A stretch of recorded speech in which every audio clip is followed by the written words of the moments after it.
Welcome to the first episode of One Giant Leap, where I'm taking a look at some specific aspects of different stages of the Apollo 11 moon landing. Starting off today with the descent. This episode is essentially going to be a love letter to the vehicle that made actually landing on the moon's surface possible. A vehicle that's been called the first true spacecraft built solely for operation in space.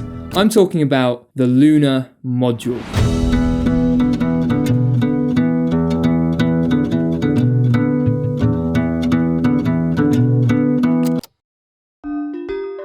I believe that this nation should commit itself to achieving the goal, before this decade is out, of landing a man on the moon and returning him safely to the Earth.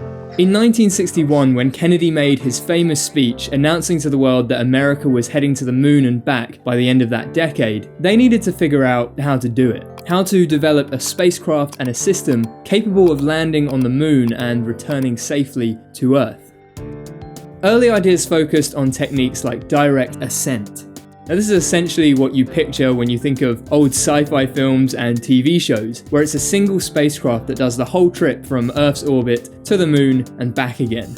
And a heap of actual designs for direct ascent were actually developed. But for reasons like being more expensive, less efficient, and requiring a gigantic launch vehicle like the proposed Nova rocket, NASA opted against the idea in favour of the potentially more complex but much more efficient technique known as Lunar Orbit Rendezvous.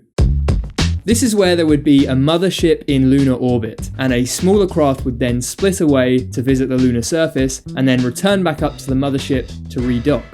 This technique meant that the overall payload heading to the lunar surface would be drastically reduced, which would mean that it would need less fuel and make the entire visit much more efficient. When the decision to go with this idea was made, the next idea was to actually figure out what the smaller vehicle that would actually visit the lunar surface would actually be. A bunch of different ideas were thought up for the lunar lander, but eventually NASA awarded Grumman Aircraft the contract, and it was their final design that went on to create the vehicle that we know today. But why did it look like, well, this?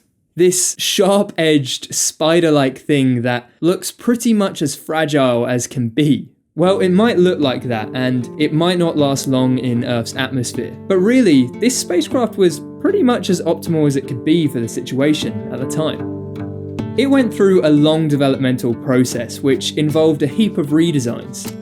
Initially, the designs looked a lot like a small version of the command and service module, kind of just with some folding legs attached. And then this changed to designs that had things like huge curves and giant windows, similar to a helicopter's windows, which would have given some pretty incredible views.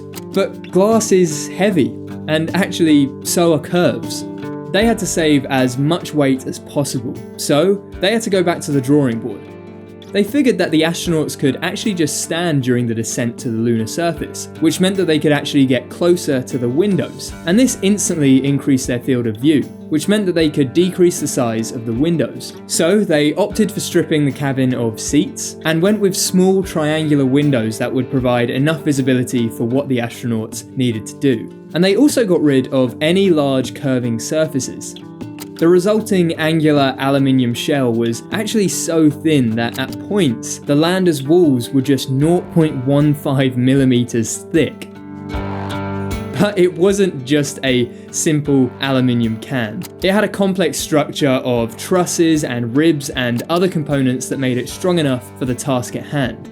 But ultimately, the spacecraft had what it needed and nothing more.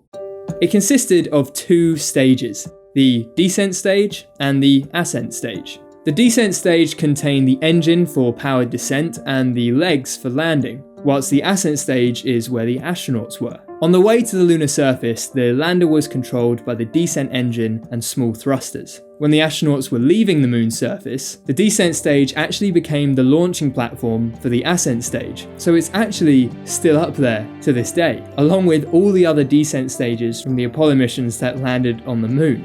It was an elegant system that kept the overall mass as low as possible and made the overall trip as efficient as it could be. But it's had me wondering something for a while. How did they test and train to control a vehicle that's built to operate solely in space? Well, it turns out that there were a few steps involved in this, including the use of a pretty cool machine called the Lunar Landing Research Vehicle. This thing was not very safe to fly, with 3 out of 5 of the test vehicles actually crashing during tests. But still, it's actually pretty interesting how it worked. It had a powerful jet engine attached to its centre, which was on gimbals, so it always pointed down towards the ground. But this jet engine wasn't used for control.